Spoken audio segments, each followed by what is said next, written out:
की अनबन है। आज कहते नारद जी, किसी को बाल मुंडन माला रहे गौरा को सनाए।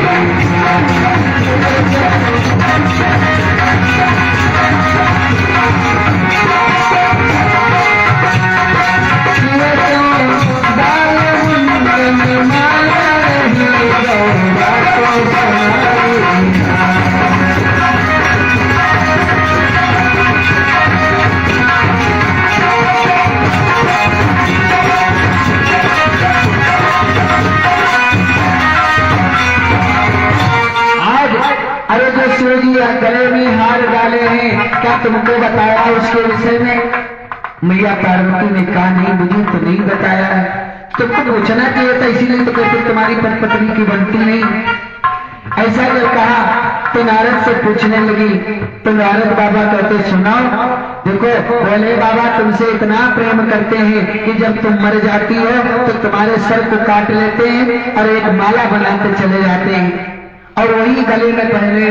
तो कल इतने मूड जो पहने हैं हमारे स्वामी, ये सब मेरे हैं। तो नारद ने कहा हाँ ये सब तुम्हारे हैं, कि तुमसे इतना तो कहें हम हत्ती गाय मर गई, खुदा ने मरे हैं भाई। हम जब मरे तब मूड काटे, तो हम इतनी बार मर गए कि एक माला बन गया और ये एक भी बार नहीं मिले। कहीं यही तो बात सोचना है। तुम्हारे पति राम जी की कथा जानते हैं, अमर कथा, और अगर वो अमर कथा तुमको सुना देते तो तुम ही अमर हो जाती। अच्छा इतनी बड़ी घाट में साथ की आप तो नारद जी झगड़ा लगा दी। कहने आओ जवान आज आने दो।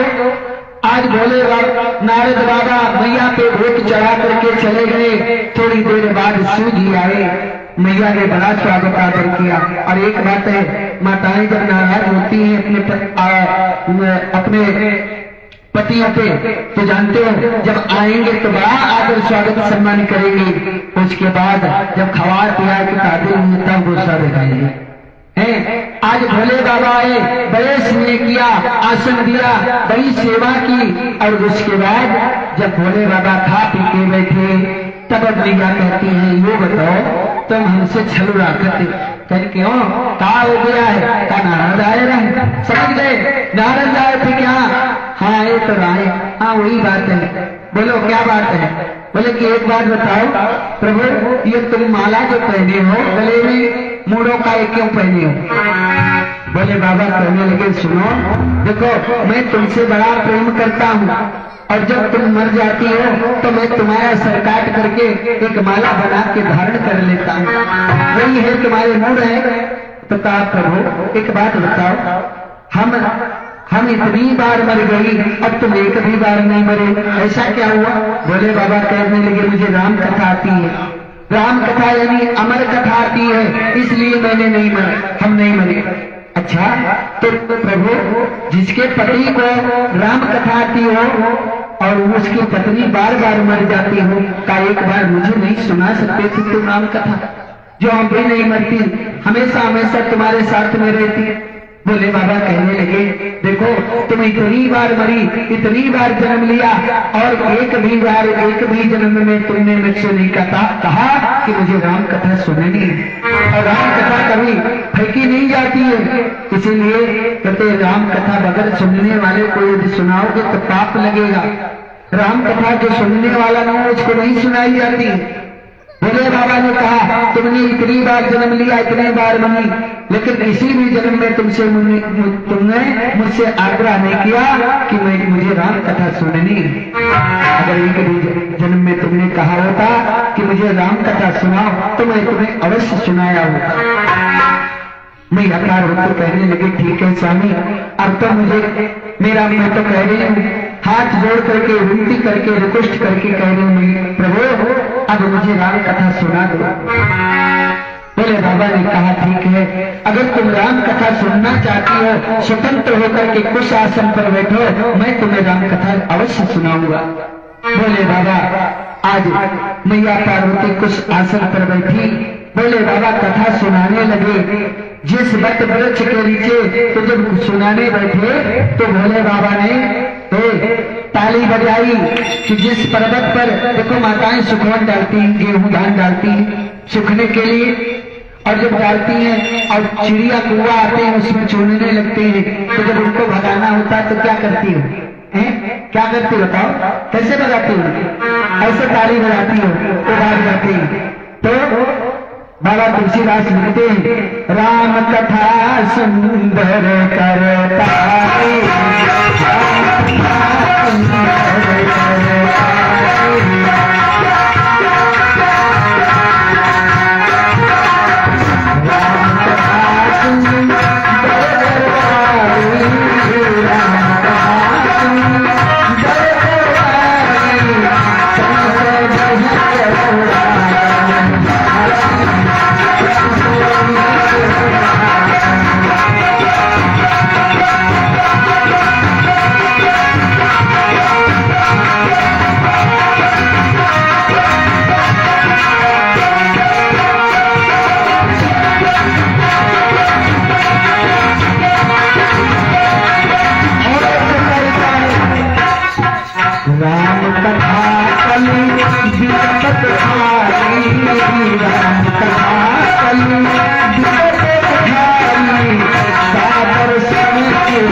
से सब भाग गए। क्यों? कि कोई दैत्य अगर बैठ करके राम जी की कथा सुन लेगा वो भी अमर हो जाएगा। और त्रिशूल को रोया कि लाओ इस पर्वत पर चक्कर लगाओ, कोई को आने नहीं देना। और अब तो मैया पार्वती कथा श्रवण करने लगी, बोले बाबा कथा सुनाने लगे। धीरे धीरे कथा सुनाते सुनाते सुनाते सुनाते अब मैया ने थोड़ी देर कथा सुनी, अब तो निद्रा मैया। अच्छा, ये बड़ी प्यारी होती है जो निद्रा मैया है, इनसे प्यार धरती कोई नहीं। हाँ सही बता रहा हूँ। 2-4 साल बाद अगर कोई व्यक्ति मिलता है तुमको, अगर 2-4 साल बाद व्यक्ति कितना भी प्रिय क्यों ना हो, अगर 15 साल बाद भी कोई मिल जाए, कितना भी हमदर्द हो, 10 बजे तक 11 बजे तक आप बैठ करके बात करोगे और उसके बाद कहना पड़ जाएगा अच्छा भैया आप बिछा दे तो नहीं कर क्यों? क्योंकि निद्रा के आगे कुछ किसी की नहीं चलती। वो जब आ गई तो फिर आ गई। इसीलिए कथा में भजन भी करवाया जाता है, ताली बजवाया जाता है। क्यों? क्योंकि देखो जब तक दुनिया का बंद तुम्हारे दिमाग में रहेगा तब तक तुम्हारी निद्रा नहीं आएगी। और ये भगवान की कथा ऐसी है कि जब मन लगाकर सुनोगे तो शरीर बिल्कुल हल्का हो जाएगा, कोई टेंशन नहीं रहेगी। और जब टेंशन नहीं रहेगी तो दिमाग जब फ्री है, कथा जैसे तुमने श्रवण की बस तुम्हारे निद्रा में आ जाएंगे। इसीलिए हम लोग सुनने नहीं देते हैं, भजन करवाते रहते हैं, ताली बजवाते रहते हैं, जयकारा लगवाए रहते हैं, लेकिन निद्रा मैया जब आती है। अब तो बोले बाबा कथा कर रहे, मैया पार्वती कथा सुन रही और एक पत्थर की टेक लिया और बस तनी देर बाद भराटा बढ़ने लगी। मैया सोती गई, भोले बाबा कथा सुना रहे। जिस वट वृक्ष के नीचे भोले बाबा कथा सुना रहे थे उस पे एक घोंसला था, उसमें एक अंडा रखा था, सुआ का अंडा रखा था। जब मैया सो गई, भोले बाबा कथा सुना, भोले बाबा को बड़ा खराब लगा, लेकिन मुंह से कुछ नहीं कहा। मैया पार्वती को उसका भी दंड भोगना पड़ा था कि तुमने राम की तुम्ही ने कहा कथा सुनाओ, इसलिए मैंने किसी जन्म में तुम्हें नहीं सुनाया, और फिर जब तुमने कहा सुनाओ तब मैंने सुनाया तो तुमने निद्रा आ गई। भोले बाबा को बड़ा खराब लगा, लेकिन मैया पार्वती से कहा नहीं, कुछ नहीं कहा। तब तक विचार किया कि अगर ये सो रही थी कथा सुन रही, तुम तो सो रही हो, नहीं प्रभु मन लगा के सुन रही थी। अगर सुन रही थी तो बताओ क्या कह रहे थे, क्या कह रहे थे? अब तो फंस गई। कहते प्रभु थोड़ी सी आंख लग गई थी। अच्छा तो फिर ये बताओ ये हुमली कौन लगा रहा था, कौन ये कथा सुन रहा था, आरती कर रहा था? अब तो मैया तो सो रही थी, वो क्या जाने कौन लगा रहा था। बोले बाबा ने त्रिशूल लिया और सुआ को रखवाया, आगे आगे सुआ भागता जा रहा है और पीछे से बोले बाबा जा रहे हैं। तीनों लोगों में सुआ जा करके घूमा फिरा, परंतु उसको किसी ने बैठने को नहीं कहा। उनको कौन रख सकता है, कोई तो नहीं रख सकता। अब तो सुआ तीनों लोगों में गया, जब कहीं छोड़ नहीं मिला तो वेदव्यास की पत्नी ईटा पर चढ़ करके नारायण जी को अर्घ दे रहे थे। सुआ ने जैसे वेदव्यास की पत्नी ने अर्घ नारायण को देते मंत्र पढ़ने को मुख खोला, सुआ जाकर के वेदव्यास की पत्नी के मुख में समा गया। बोले बाबा पहुंचे त्रिशूल लेकर के और कहा इसको निकालो, ये मेरा अपराधी है, दंडनीय अपराधी है, इसको बाहर करो। वेदव्यास जी हाथ जोड़ करके आए और कहने लगे हे त्रिपुरारी, तुम तो त्रिकाल वंशी हो, सब कुछ जानने वाले हो। अरे दंडनीय तुम्हारा अपराधी वो है जो अंदर चला गया मेरे पत्नी के पेट में, और ना कि मेरी पत्नी तो दंडनीय अपराधी है नहीं। अब तो भोले बाबा को मजबूर होकर के वापस आना पड़ा। 12 वर्ष तक वो सुआ वेदव्यास की पत्नी के गर्भ में रहा और 12 वर्ष जब बीत गए तब एक दिन वेदव्यास ने कहा बाहर को निकलो, मेरी पत्नी को बड़ा कष्ट हो रहा है। सुआ ने कहा मैं बाहर नहीं आऊंगा, नहीं तो मुझे भोले बाबा नहीं छोड़ेंगे, आप कुछ नहीं करेंगे, तुम बाहर आओ। तब जाकर के 5 वर्ष की आयु में नार विवाह लेकर के इस प्रकार उस सुआ से सुखदेव जी का प्रादुर्भाव हुआ। बोलो सुखदेव जी भगवान की। इस प्रकार सुखदेव जी का अवतार हुआ और जैसे जन्म हुआ नार द्वार लेकर के जंगल को भागते चले गए। और वही जब राजा परीक्षण को 7 दिन के सर्प काटने का श्राप मिला, वही सुखदेव जी वही कथा राम कथा जो है राजा परीक्षित देव को सुनाया, जो 7 दिन में उनको मोक्ष प्राप्त हुई। बोलो गुरुदेव भगवान की, सीताराम जी महाराज की। चलिए समय हो गया है, सभी लोग 2 बार राम जी का नाम और फिर आरती फिर प्रसाद, और ठीक कल दोपहर 2 बजे से कथा प्रारंभ होगी। सभी लोग अपने भाव के साथ में भगवान की कथा में सम्मिलित हो, और कथा जितनी सुनोगे भगवान की कथा बड़ी रसिक होती है और बगल उनके बिना पार भी नहीं होता है। बड़े भाव के साथ में सभी लोग बड़े और आप आए अपने मित्रों को लाएं, अपने पूरे परिवार के साथ में भगवान के इस पावन दरबार में हाजिरी लगाएं और भगवान की परम मंगलमय कथा का रसपान कर अपने जीवन को कृतार्थ करें। बोलो गुरुदेव भगवान की, सीताराम जी महाराज की। ये परमात्मा है, इसको कोई नाक कहता, कोई नचना कहता, कोई नकुना कहता है, चीज एक ही।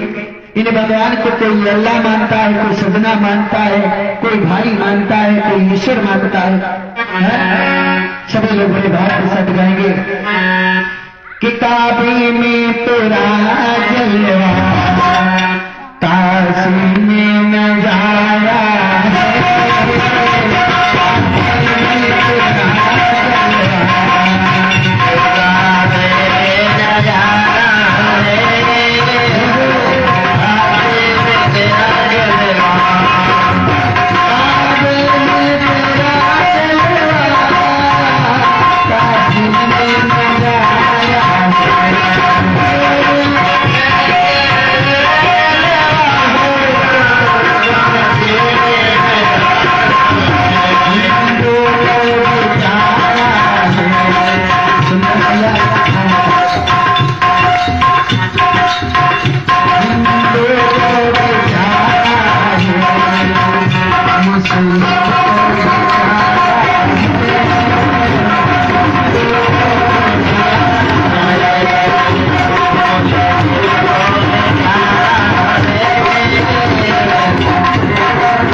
परम सम्मानीय हमारे बहन भाई भगवान के कार्य के सपुत्र सुंदर चांदे इन भैया की तरफ से ये भगवान के लिए बाकी बिहारी के लिए प्रसाद आया है।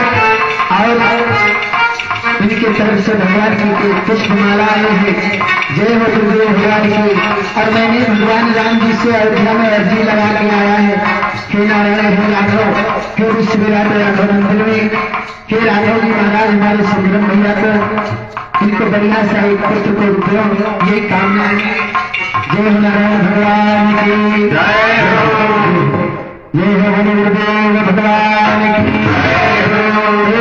सब लोग बड़े भाग के साथ में बोलो, अरे काबे में तेरा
मोटरसाइकिल को कोई बाइक कहता है, कोई मोटरसाइकिल कहता है, कोई भैया अपना अपना मन भगवान को जैसे भी मानो